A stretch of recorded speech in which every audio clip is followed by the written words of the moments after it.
Hola a todos, buenas tardes. Bueno, vamos a tener la especialidad de flores. Está muy sencilla, pero está muy padre. Los invito a que los que no la tengan, la desarrollen, porque es muy importante conocer lo que nos rodea y como hijos de Dios también estamos encargados de cuidar nuestro planeta. Y al conocer un poquito más de esto, pues nos va a ayudar a comprender un poco más las cosas, la naturaleza y todo lo que Dios nos quiere decir por medio de ella. Así que, bueno, empecemos con la especialidad de flores. Como sabemos, las plantas son seres vivos, son autosuficientes y pueden vivir en agua o en tierra. Existen más de 300,000 especies y más de 250,000 producen flores. Es una amplia cantidad de plantas las que producen flores. Y vamos a hablar específicamente de una clasificación. Existen muchas, pero hoy vamos a hablar específicamente de una, que son los espermatofitos. Estos espermatofitos son las plantas con semillas y corresponden a lo que se llamaban anteriormente como fanerogamas. Los espermatofitos tienen dos clasificaciones, que son los gimnospermas, son las que tienen semillas, pero no se encuentran en un fruto, son las flores que, bueno, más adelante les contaré cuáles son esas. Estas flores, las gimnospermas, son las que no tienen fruto y las angiospermas son las que presentan las semillas dentro de un fruto cuando estos maduran.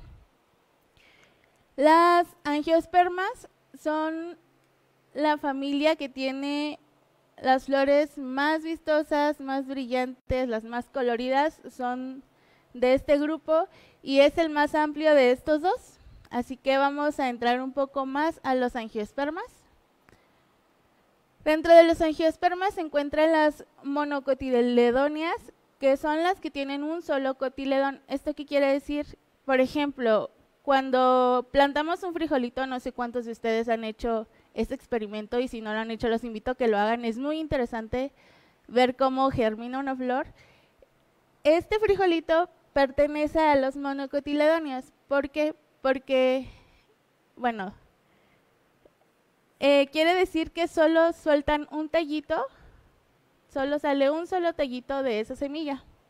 En cambio, las dicotiledóneas son las que presentan dos cotiledones. Por eso es mono de uno y dicotiledón de dos. Acuérdense de eso porque es muy importante. Las angiospermas, como les dije, es la categoría más amplia donde se ubican la mayor cantidad de las plantas que producen flores en nuestro planeta. Ahora vamos a ver qué es una flor. Una flor es la estructura y su principal función es reproducirse, producir semillas y a su vez estas semillas para las flores representan como la perpetuidad de la especie que se va a seguir conservando. Entonces es muy importante para este tipo de plantas que tengan flores para que pueda seguir la especie, porque en dado caso que ya no existan las flores, pues es como si las personas ya no tuvieran hijos, que hubiera puros hombres. Se termina la especie y pues qué triste sería un mundo sin nuestras flores, ¿no es así? Bueno, las partes de una flor. Existen muchos tipos de flores que son hermafroditas. Hermafroditas quiere decir que tienen los dos aparatos reproductores, tanto femenino como masculino. El órgano reproductor masculino son los estambres, que son estos que se ven aquí, que están compuestos del filamento, que es el palito, y la antera, que es el botoncito que va en ese estambre. Estos son los que portan el polen. El órgano reproductor masculino es el encargado de producir el polen en las flores. En cambio, el órgano reproductor femenino es el que se encarga de producir las semillas y que dentro del ovario, que es este que está aquí, se germinen. Entonces, el aparato reproductor masculino son los estambres y el aparato reproductor femenino es el que está en el centro, que es este que está aquí. que contiene el ovario y los óvulos que están en el centro.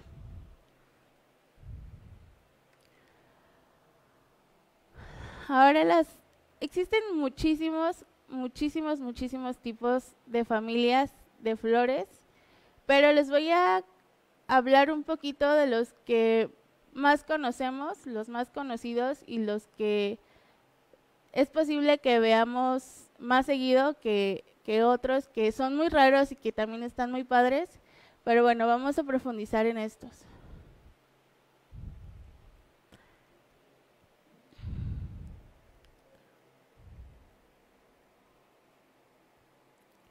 Las primeras van a ser las Apiaceae y estas se identifican, digamos que su seña particular es que son en forma de sombrilla. Y a lo mejor muchos de ustedes no sabían, porque a lo mejor como yo, cuando no tomé esta especialidad, no sabía, por ejemplo, que el cilantro o el perejil o ese tipo de hierbas que normalmente consumimos y que están con nosotros día con día, tienen florecitas. Pues sí, ellos tienen florecitas y pertenecen a esta familia. Sus flores son así, es un tallo largo y al final se abren como en forma de sombrilla y como les dije, pues aquí pertenece el cilantro, el perejil, el anís, incluso la zanahoria es perteneciente a este tipo de familia.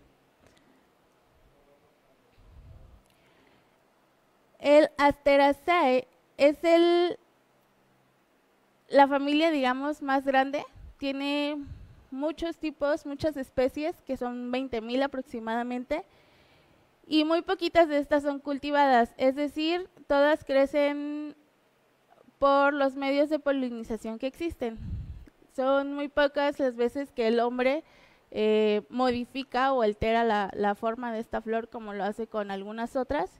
Entonces este es muy grande y es más autosuficiente que las anteriores. Estas se dan solitas. Y en esta familia la característica principal es que tiene muchas florecitas chiquitas, o sea, la flor, la gigante, como esta que está aquí, está compuesta por muchas flores chiquitas.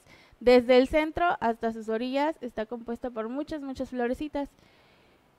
Y las hojas y el tallito tiene espinas. A veces las espinas son menos visibles que otras, por ejemplo en el girasol, las espinas son muy evidentes, pero en las herbáceas, no sé si las conocen, que son muy parecidas a los girasoles, pero son como de muchos colores y un poquito más pequeñas, que también pertenece a este tipo de familia, también tienen espinas, pero son muchísimo más pequeñas y casi imperceptibles. Solo cuando, digamos que pasas la mano rápido por el tallo, se puede sentir como la fricción que tienen esas espinitas. También este tipo de familia incluye hortalizas, que son la lechuga, la alcachofa, que tiene flor, o portallos, que son los cardos. Los cardos son como las bolitas de espinas que están secas. Y la característica común, aparte de que están formadas por muchas florecitas pequeñitas, es que tienen mucho látex. En ellas encontramos mucho látex. Entonces, bueno, esas son sus características y es de las familias más grandes. Luego sigue esta familia que se llama Liliaceae. Y estas son monocotiledóneas. Recuerdan que dijimos que solo crece un solo tellito de la semilla. Y estas también tienen 6 pétalos, son libres, como se puede ver, están separados. Y 6 tépalos, que son estos de aquí en medio. Son primero 6 chiquitos y luego 6 grandes y todos se encuentran separados uno del otro. Se pueden encontrar colores muy intensos en este tipo de familias y incluso pueden haber flores manchaditas, o sea, combinadas un color con otro, y pues se hallan en todo el mundo. Este tipo de flores sí se encuentra en todo el mundo. Otras que pertenecen a este tipo de familias son los tulipanes o los lirios, las lilies. Todas esas grandes que vean que son los pétalos, 6 pétalos específicamente separados, pertenecen a este tipo de familia. Las orquídeas es la familia que más me gusta y es la más compleja, digamos, en cuanto a su estructura. Porque, por ejemplo, en las otras flores existe como un patrón o una simetría si las ven detalladamente, pero en este tipo de flores no, son muy asimétricas. Su característica principal es que el pétalo que existe en medio es diferente a los que están a los lados.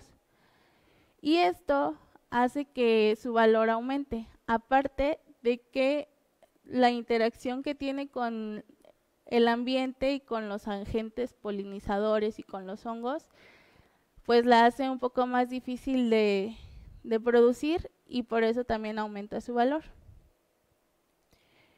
Esta es una familia con la mayor riqueza de especies en angiospermas. Recuerden que eran 2 familias, la gimnosperma y la angiosperma, pues esta familia es la que tiene mucho mayor riqueza en ese tipo de familia y también se encuentran en todo el mundo.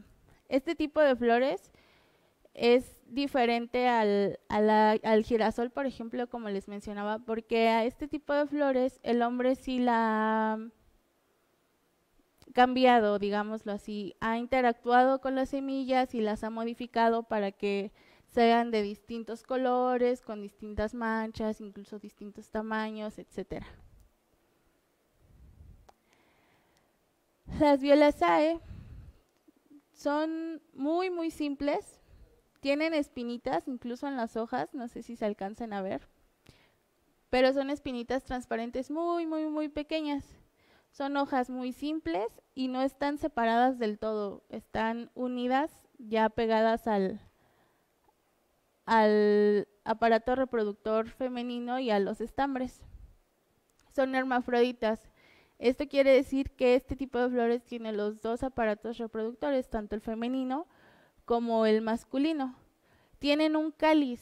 El cáliz es la parte verde, digamos, se podría llamar como el botón que encierra la flor y luego se abre y sale la flor de este lado. El cáliz es lo verde y también tiene 5 pétalos al igual que la flor. Sus colores son intensos, pero no son tan variados como la de los tulipanes o la de las orquídeas. Y las Rosaceae, esta familia es la más conocida, la más comerciada también, la más común podría decirse y la que se da muchísimo más fácil por las características que tiene. Y esta familia pues es la más importante porque contiene el mayor número de especies con frutos.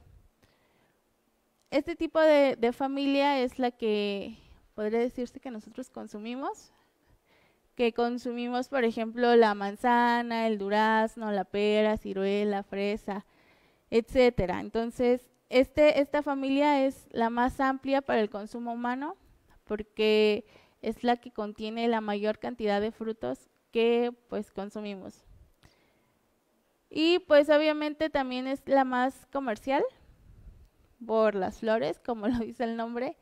Las flores, las rosas son las más comerciadas, entonces es la familia que genera más comercio, más dinero y que mueve más el flujo de dinero. Esta es esa familia, la familia poderosa de las flores, podría decirse. Ahora vamos a hablar un poco de la polinización. La polinización es el proceso de la transferencia desde los estambres, recuerden los estambres es donde está el polen, hasta el estigma o el aparato reproductor femenino, donde germina y fecunda los óvulos y ya nace una nueva flor. Hay 3 tipos de polinización, que es por aire, por agua y por medio de los animales. Nosotros vamos a profundizar un poco más en la de los animales, pero les voy a mencionar cómo son las otras 2. Son de hecho muy, muy sencillas. Por aire podría ser, por ejemplo, esta del diente de león. Simplemente el aire arranca los estambritos, que son los que contienen el polen, y es llevada a otras flores. Esto no quiere decir que donde caiga el estambre va a germinar, no.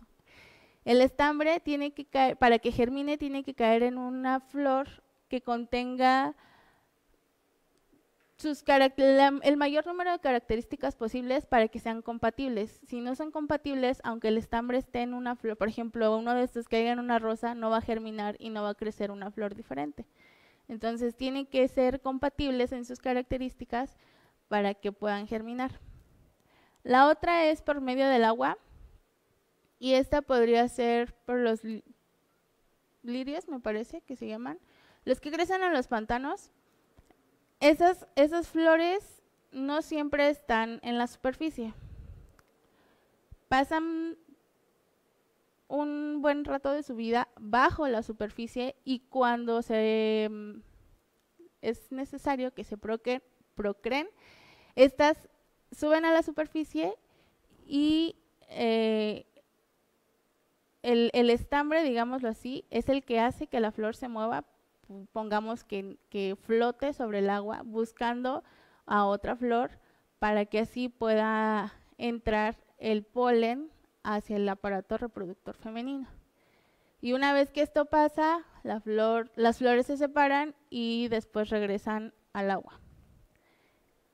Y pues la de los animales, que es la que vamos a profundizar un poquito más, porque pues es la que mejor hace su trabajo, digámoslo así, la más productiva. Entonces vamos a profundizar en la de los animales. Como les dije, estos son el aparato reproductor masculino y el aparato reproductor femenino.